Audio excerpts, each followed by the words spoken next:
So hello, welcome to Physics 1500. I'm Joshua Hoffbauer, and I am the instructor for the entire course. I do all the lectures, so if you attend this lecture or any of the other Physics 1500 lectures this semester, it's going to be me up here. I'm also in charge of the labs. I don't necessarily, I only am actually in the room for 2 of the 4 in a week.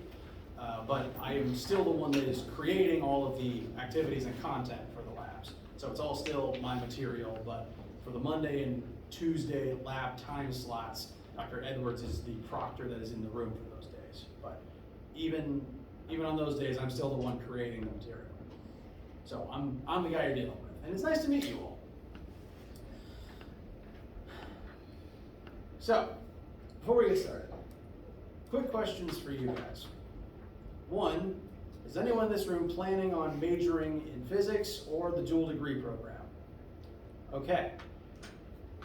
You guys might be you guys are in the wrong class. What you guys need is Physics 1600. And unfortunately, if you don't have a physics advisor yet, then your advisor probably didn't know about that problem with the major card. So if you are either physics major or dual degree major, what you really need is Physics 1600, which is being taught this semester and I believe has similar time slots. So you guys need to get moving in that class. Now, you're welcome to sit for the rest of today if you want to, because a lot of the information I go over will be, now Dr. Owens is almost 15. You're welcome to sit and stay, but you need to be in 1600. We've had students that didn't have science majors not know that fact and then have to retake 1600 after finishing 1500. So write down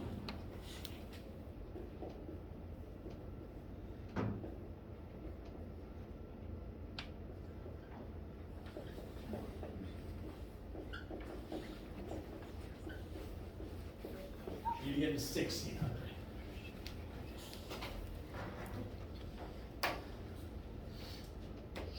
Now, if you are not doing physics or dual degree, then I assume you are majoring in likely some other form of science. Is that correct? Raise your hand if you care about physics. It's okay. It is okay to not see a lot of hands. The purpose of this course, of 1500, is by and large to teach physics to non-physicists. If you're majoring in science but you aren't a physicist and need the physics credit, this is the class you're in. And I am aware of that fact. I am aware that the bulk of the people I teach are not physicists. I am a physicist, so I like this stuff. I'm enthusiastic about it, but I get that not most of my students share that enthusiasm or that photographic memory of the concepts. And that is okay. That is not the point of this course. The point of this course is not for me to turn you into a physics major, and it is certainly not for me to make your life miserable. My job here is to teach you physics, then go on to do whatever it is you are wanting to do in the future. So, before we get much further into today, my promise to you guys is, I'm going to help you pass this class. I'm not going to try to make your life miserable. Okay? All right. So, my segues are really off today. Welcome to physics. Now, physics is very important. I am biased, I admit that. But physics is important because it is the study of literally everything. Now, granted again, I'm biased. If you ask a physicist what physics is, we would say it is the study of the entire universe using the language of math.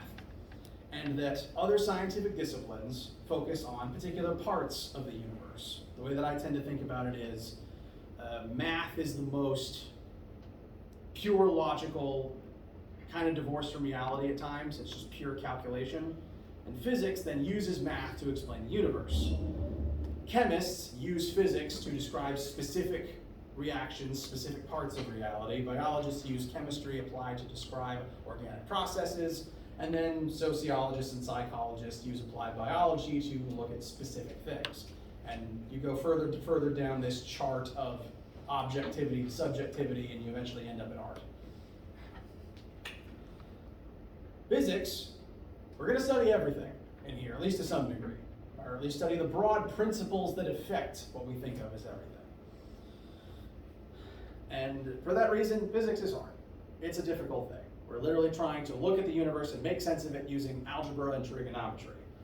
Spoiler alert if you haven't had algebra or trigonometry in a while. We're going to review it, don't worry. It is a difficult thing, and not everyone is super interested in it specifically as a subject. But even if you don't want to major in physics, you still need it because you live in the universe and it kind of behooves you to understand how it functions.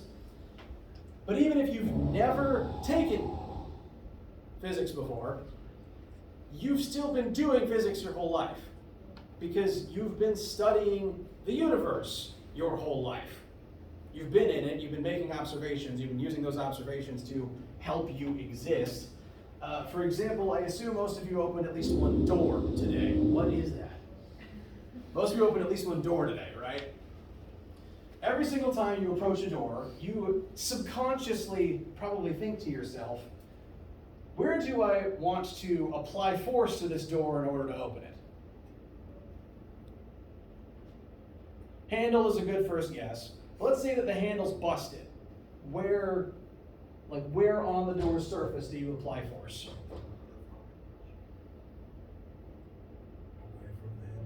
Away from the hinges, very good. Subconsciously, you've opened enough doors to have a subconscious understanding that in order to open a door or similarly use anything on a hinge, you want to apply your force further away from the hinges. And that's because of the interaction between force and radius that creates torque. The further away from the hinges you apply the force, the more torque you create, and that's what causes the door to spin. You can try it for yourself. If you instead tap here, not much happens. And subconsciously, you've noticed that, correct? You may have never thought about it actively, but you've noticed this between all the doors you've ever used, and probably most of the sports equipment you've ever used, because pretty much all sports equipment is using lever arms to create torque. Baseball bats, tennis rackets, golf clubs, it's all just levers. You know physics, you just may have never put words and numbers to it. And my job in this class is to help you understand what you already know. I'm going to put words and numbers to the stuff you've been noticing your whole life. So my plan is not to make your brain hurt by showing you things that you've never seen before and never thought about. My plan is to talk about what you've already seen and give you the language and numbers to utilize it so that you can then use that information to enrich your life and help you understand better anything you ever end up doing. Sound fair so far? All right. So, physics is tricky, but technically, everything I'm talking about in this class is something you've seen before, and I don't want you to panic. The words may be new, you may have never done math the way we're going to do it, but it is okay. Physics is tricky, it's inherently a tricky thing. Is someone messing with a speaker up there? Anyway, don't panic. I want you to ask me questions. It is a designed and calibrated part of the course and my lectures for you to ask me questions. I am going to probably say about every 5 or so minutes, does anyone have any questions? Because I want you to ask them. I want you to cut me off mid-sentence with your questions. If you have any sort of anxiety about derailing whatever I'm doing, I can't make that anxiety go away, but I can at least promise you I want you to ask about your questions. Because I don't know what you're struggling with until you tell me. I am a physicist, meaning I know and understand and like all of this stuff. I have a very different perspective than you guys, and the way that I first describe it may not gel with your brain. So if a concept, a work problem, anything doesn't work for you, I want you to tell me right then and there. Because the way this class is largely going to be constructed is, starting at the beginning with going over the algebra and trig we're using, then units and motion, everything's going to build up from there, using the last thing as the foundation for the new thing. So if you don't get something, you're just going to be building everything else on top of a bad foundation, and you're going to have a bad time. I want you to ask me your questions. And if you don't like asking in front of a crowd, please email me. My address is right here. jahoffbau@presby.edu. Yeah, presby.edu. I didn't write the edu. Anything, any worry, any inquiry, any problem, I want you to tell me. I want to make this course as good for my students as possible, and I can't do that unless you tell me what needs improved, what needs re-explained. The only reason I will not answer your emails in a timely manner is if I'm driving or if I am asleep. Okay? All right. Pardon. So, I'm going to study the universe. Going to be a good time. That's my goal, at least. Now, before the universe, let me introduce myself again. Hello, I'm Joshua Hoffbauer, and it's nice to meet you all. I am the physicist in charge of all of the Physics 1500 content this semester. Some of you may even see me again for 1510 next semester if you're continuing on into that class.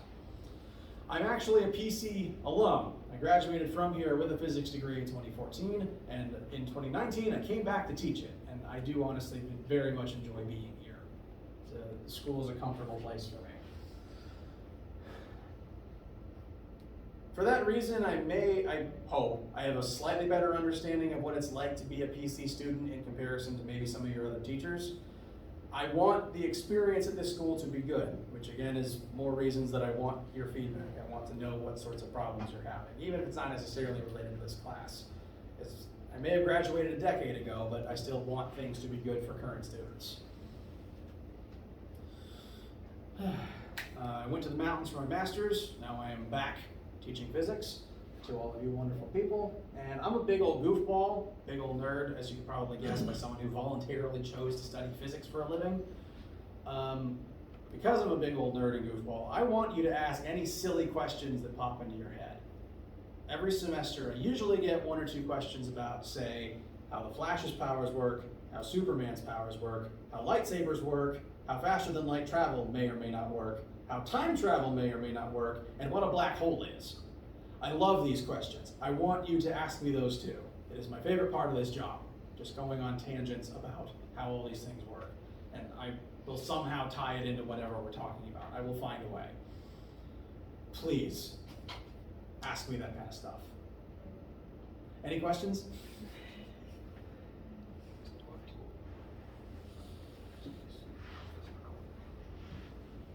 It's okay if you don't have any right now. Just get used to me asking every 5 minutes. Okay. Time for more course information. Yay. If the course information gets boring, that's your cue to ask for something to distract me. The syllabus is located on Brightspace, and I've just been made aware that we're having a bit of an issue getting everyone into the right Brightspace course. I think of my each of the 3 sections. I think I have 50 students this semester, maybe only 8 of them are in the correct Brightspace room. They're in Edwards. They're in Edwards. The other ones are in Edwards. Right. So the way that the physics classes are cataloged, and you probably noted this, is that there's 3 lectures and there's 4 lab times. And they're listed in combinations, meaning that when you signed up for this class, you picked one of 12 different registration codes. It appears as though only one of the codes got correctly funneled into here. And because of Dr. Edwards' connection with a few of the lab sections, his name is also attached to a few of them, and that's even more probably sections based on the ones that he is connected to. So this is what you should see. Hoffbauer, General Physics 1, Fall 23. If you don't see this, and statistically most of you probably don't, then I need you to email me. Because emailing me is the quickest way to make sure that I have a list with your name and the issue that is there in my inbox that I check regularly. I don't know all of your names and faces yet, so the best way to guarantee that I have the information that you need to be put in here is the email. I will make sure that everyone is added into this as soon as possible. Now, there's nothing due anytime soon, so it's not vital that you have to get in now and immediately start working on it. I'm not doing that to you. But I need to make sure that you are in here so that you can access materials as the course goes on. So send me that email, I'll compile the full list and make sure that IT adds everyone in the correct section. Again, that is if you do not see this, Hochbauer, General Physics 1, Fall 23. Now, when you inevitably are able to get in here, to kind of talk about how the course is laid out, there is tabs for every individual chapter and even tabs for test review. We'll get to that later. There's also a tab for class info, and this contains the syllabus, which we will go over shortly, the equation sheet, which I'm revising slightly, but this one equation sheet will suffice for the entire course. I don't have any printed out because again I'm still tweaking it slightly, but once you get a copy of this course's formula sheet, I encourage you to keep it with you, write all over it, and use it for literally every assignment. You don't have to make one from scratch, although you can if you want to. What I'm going to recommend is I'm going to run off a bunch of copies of my own, just to have a pile on the desk to hand out to anyone who needs them. Once you get one of these, put your name on it, doodle all over the margins with anything that I say is a good addition. You can rewrite the equations, you can label them, anything you need. Your one formula sheet is your friend. You use it on everything, that includes tests and exams. Likewise, you're also going to need a calculator, because again, we're using math to talk about the universe in here. It does not need to be a Texas Instruments scientific calculator. The only thing it needs to be able to do is handle exponents, square roots and squares and things like that, and trig, which is to say it needs sine, cosine, tangent buttons. It doesn't have to be modern. It doesn't have to be a graphing calculator. It just needs to be able to handle those things. If you don't have one yet, the sooner you get one, the better, but the first graded assignment that would require math will be our algebra review lab next week. But even then, you'll be at a table with other people, possibly with a calculator to borrow. The first major graded thing that you will absolutely need this thing for is the first test in about 2 months. Get one sooner rather than later, but if you don't have access to one immediately, that is fine. It can be old. Again, I think the 84s were made when I was in like middle school. I was using an 83 until it broke last year. So it doesn't have to be new. You can get one at like, there's usually like 1 or 2 in the tech counter at 2nd and Charles. So let me know if you're having trouble finding one. I only have one of my own to loan out. So if more than one student doesn't have one, that's going to cause problems if 2 people ask me to borrow mine. But you'll have formula sheet, you'll have calculator for literally everything. I'm not going to make you do trig in your head. I can't do trig in my head.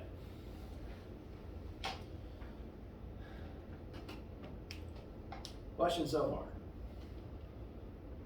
far? All right.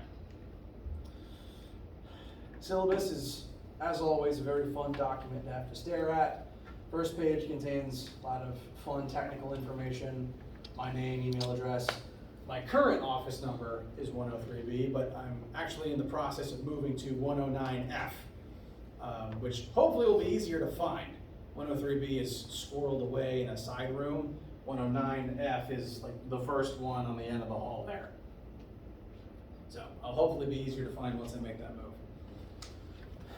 3 email addresses that are, not email addresses, websites that are important include Brightspace, if you need a link to it, the YouTube channel, where I upload all of the recordings for the class, kind of just show what that looks like. It is not flashy, it is not impressive, it's just the database of all the lecture recordings that I make. I upload them each day after I'm done teaching.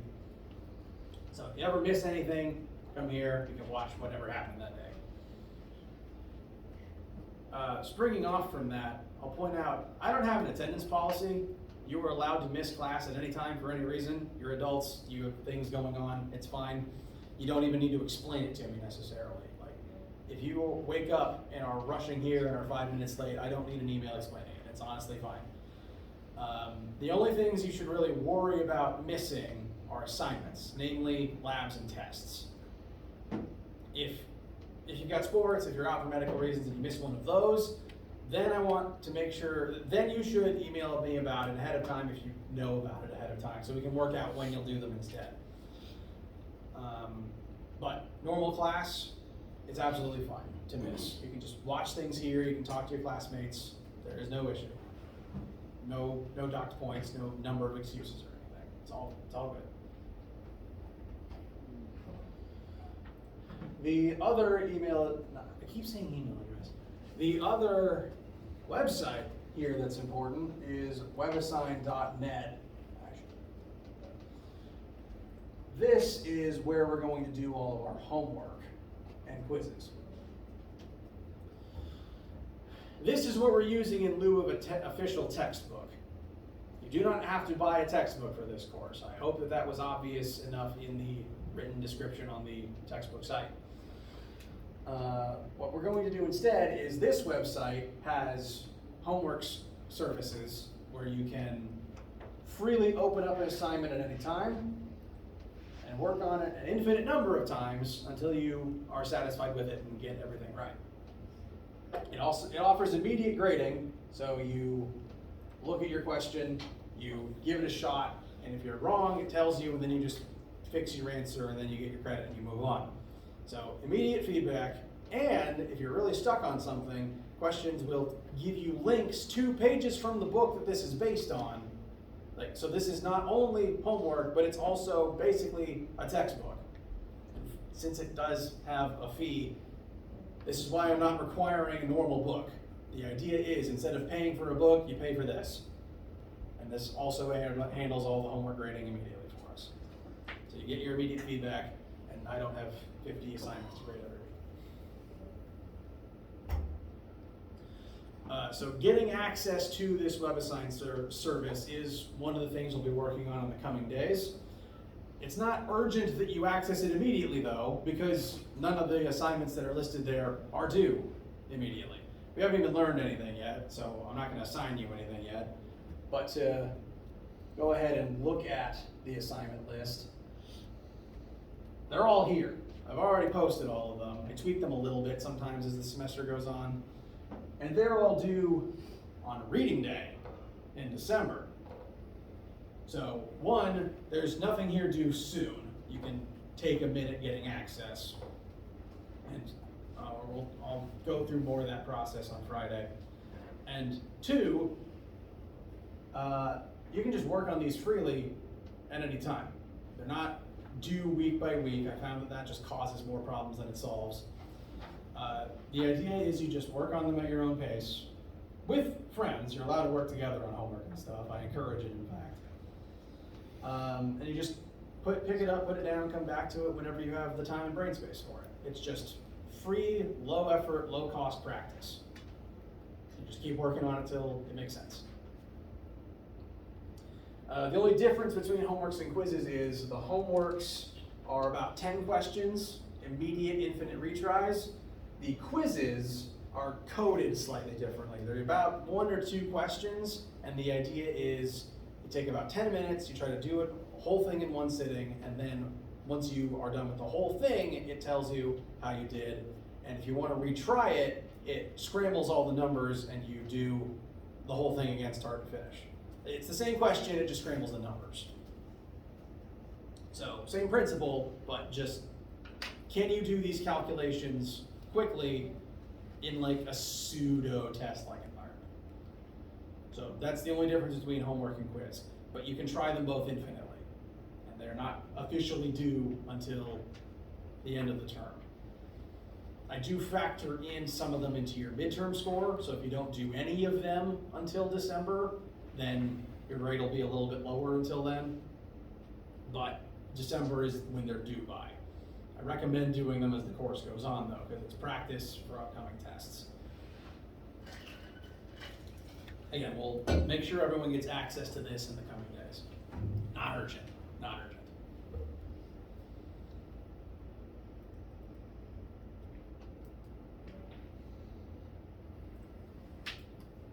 Questions so far? All right. There's 3 lectures for this class, 9:30, 10:30, and 11:30 every Monday, Wednesday, Friday. They are all functionally the same. It's just me in here talking about the same science for 3 hours. Since they're all the same, it doesn't really matter which one you attend. If for any reason it just works better for you to sit in on a different lesson that day, that is fine. Does not bother me at all. As long as there's a chair in the room for you, freely swap between these. Does not matter. Labs are also the same. That's not right. They're all afternoon. Labs are all the same every week as well. Whatever lab activity is on the schedule for that week, every lab meeting for the week is the same. They're all also in the afternoon. This is wrong. Sorry.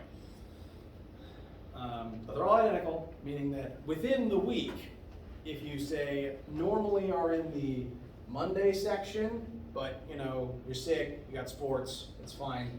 You can instead sit in on one of the other ones. As long as there's a chair in the room and people in that room for you that you are comfortable working with, then you can attend any one of them you want.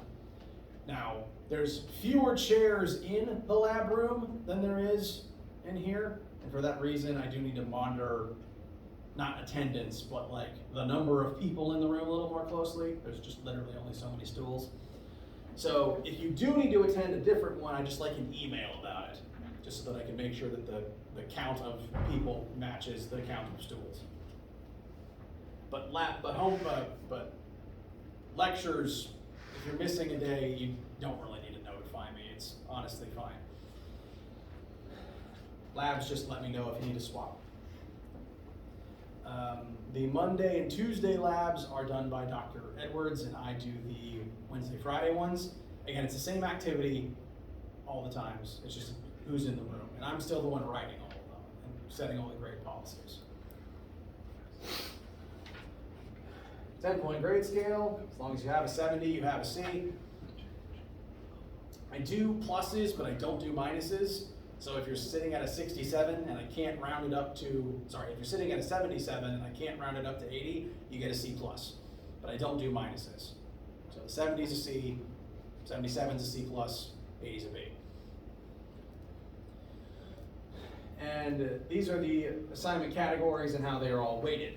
This weighting scale was devised to make sure that no one assignment can ever kill your grade. If you have a bad day and bomb a test, that is not the end of the world, I promise. Looking at these categories briefly, the one final exam at the end of the semester is 30%, but it's near impossible to get a 0 on it. For both exams and tests, and to a limited extent labs, I give super partial credit for literally everything you write. The only way to get a 0 on any of these assignments is to leave them blank. Technically speaking, you could receive a copy of a test, write nothing but frowny faces, and maybe get a 10 out of 100. It's not great, but it's not a 0. What I'm really looking for is for your work, writing down formulas, trying things. That gets you more points than just doodles.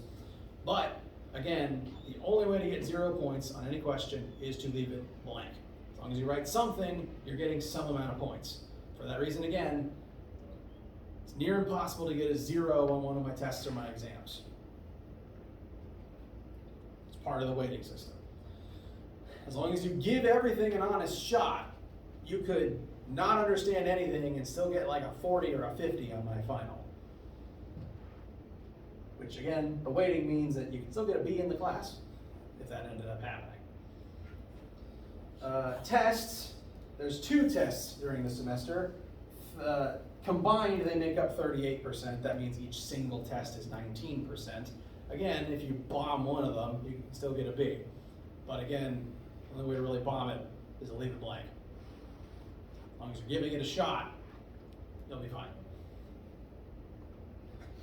I'm planning the first test to be a week or 2 before midterm grades go out. The idea being that grade is factored into your midterm score and gives you an accurate picture of how you're doing. Second test should be, I'm hoping towards the start of November so that we can then have a couple weeks to close everything out before finals. That's a little bit fluid, just depending on the pace of the course, but those are my currently anticipated dates. And the way I do tests is I actually give them during lab time.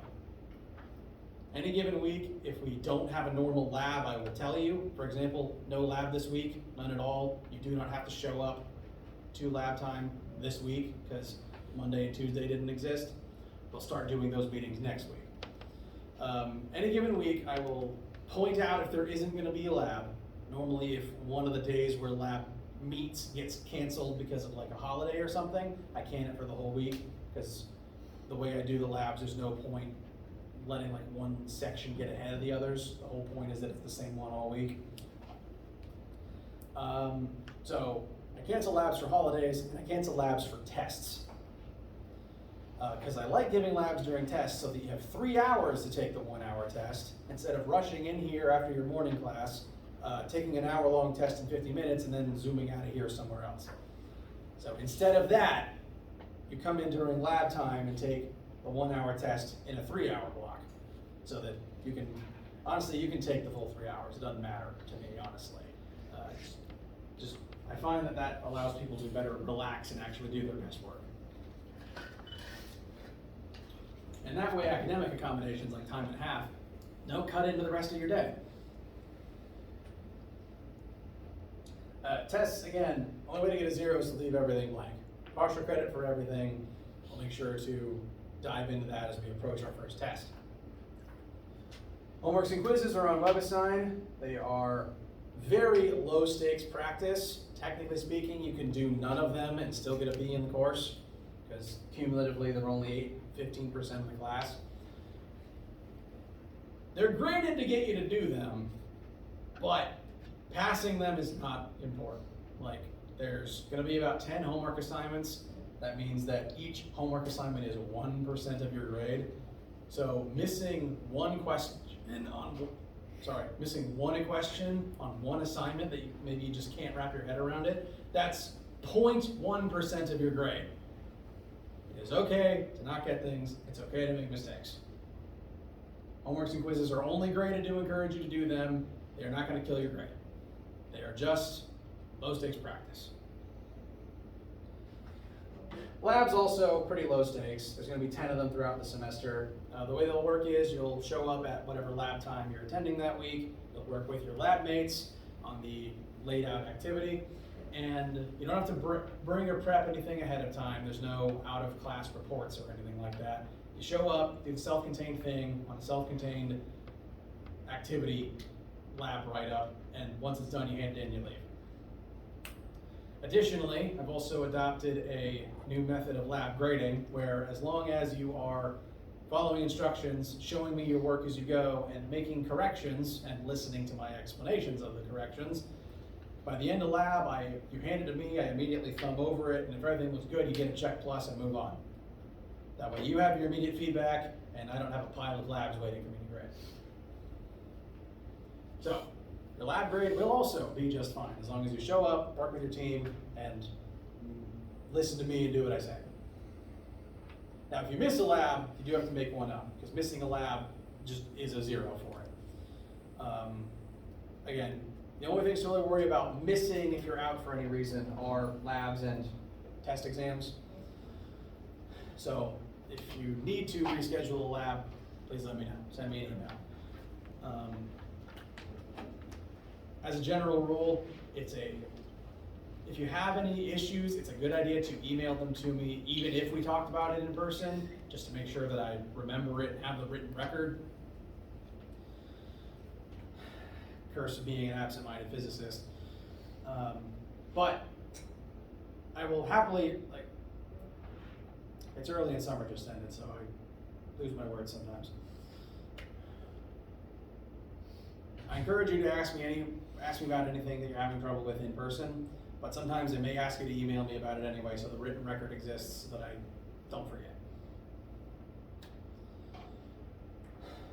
Questions so far? All right. This is the optional textbook. We list it because the WebAssign stuff is based on that book.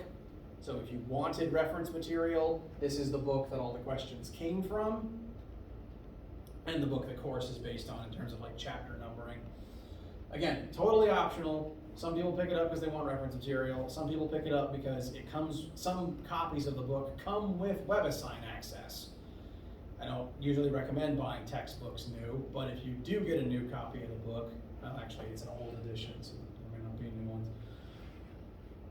Regardless of whether you want the book or not, the WebAssign is the thing that you actually need. And it comes with info from the book.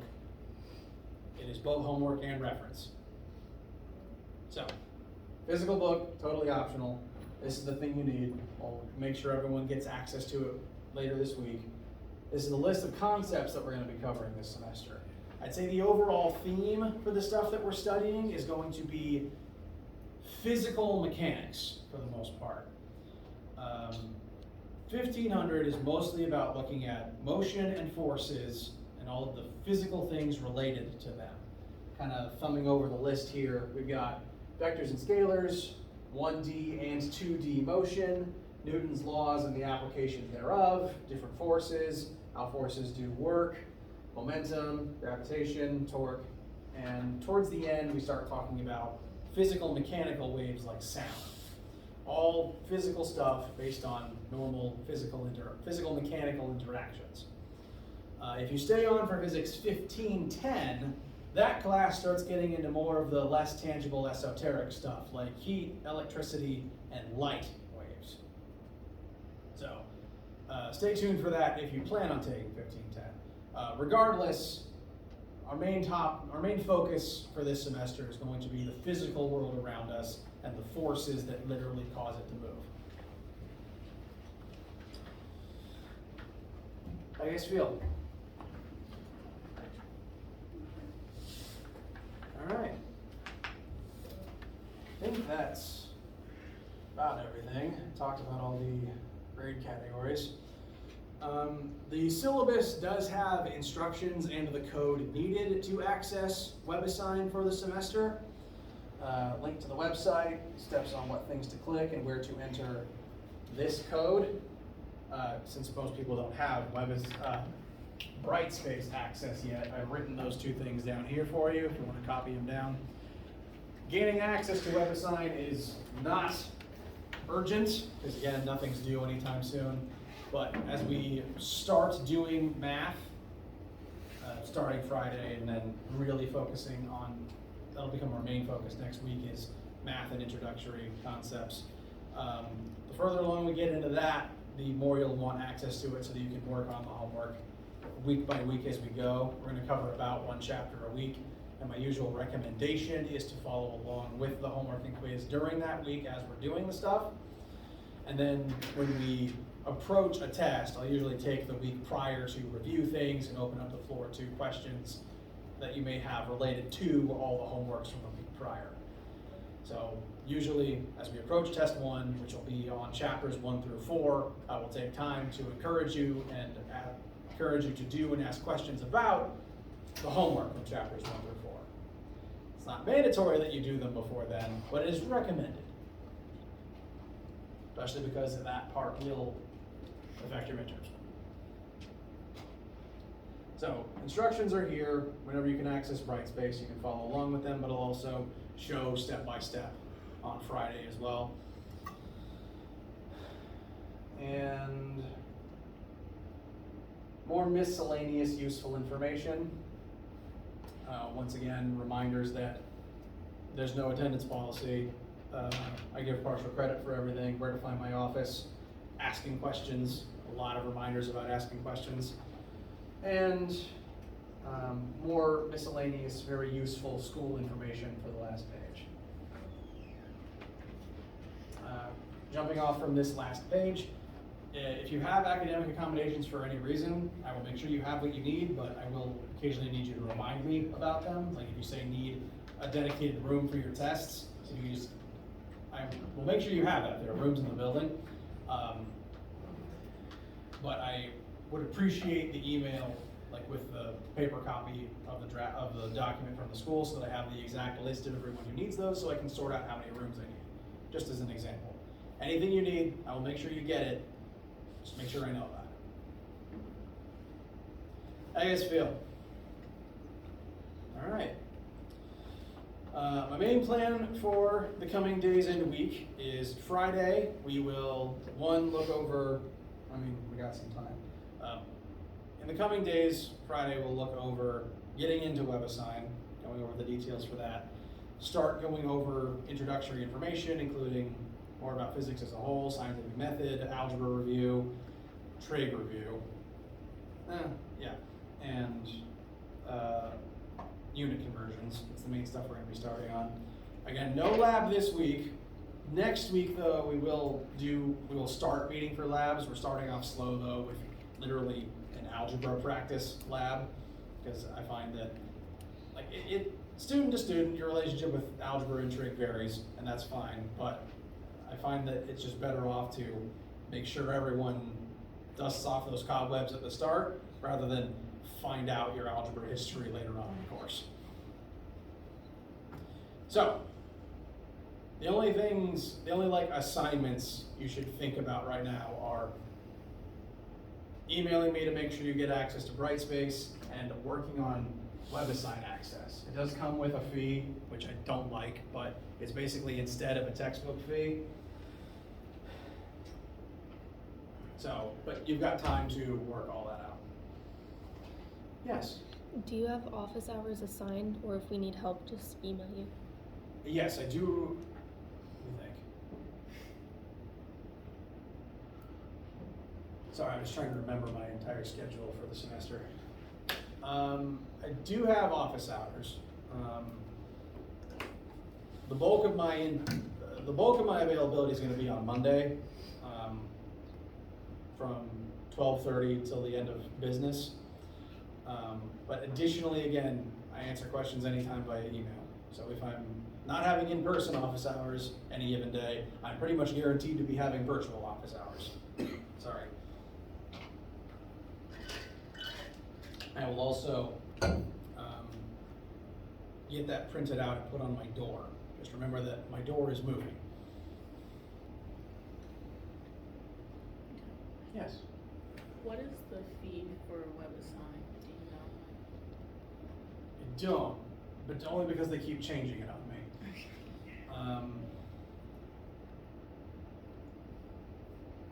You know what? Let's.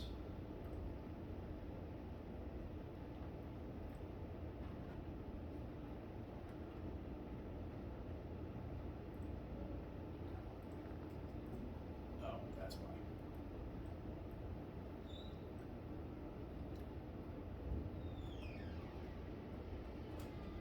To make sure we get that accurate information, and also to kind of show the WebAssign process, I'm going to make a dummy account real quick.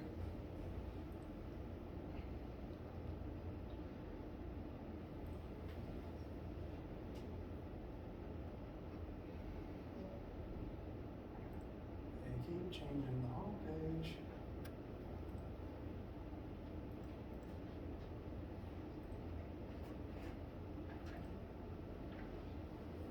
There we go.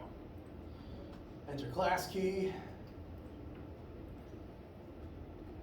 Presby.edu 0488 9781. Roll. CC. Oh, thank you. Thank you very much.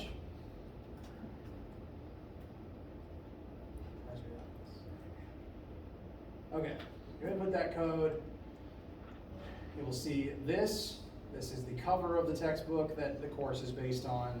Physics 1500 C, E, and F. Those are the lecture sections. And my name. You click continue. Signing in. At this point, you'll either sign in if an account already exists or make a new account. I'll just use one of my fake emails.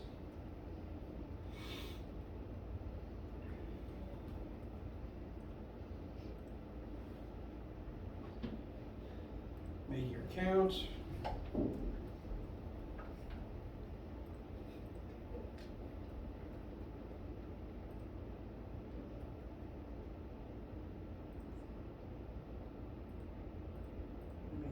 options. There's only so many time zones.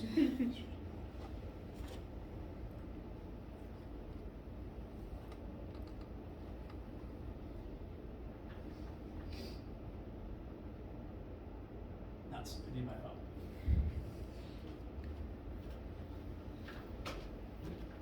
It's also a Gmail. I don't know. Oh, that's not great.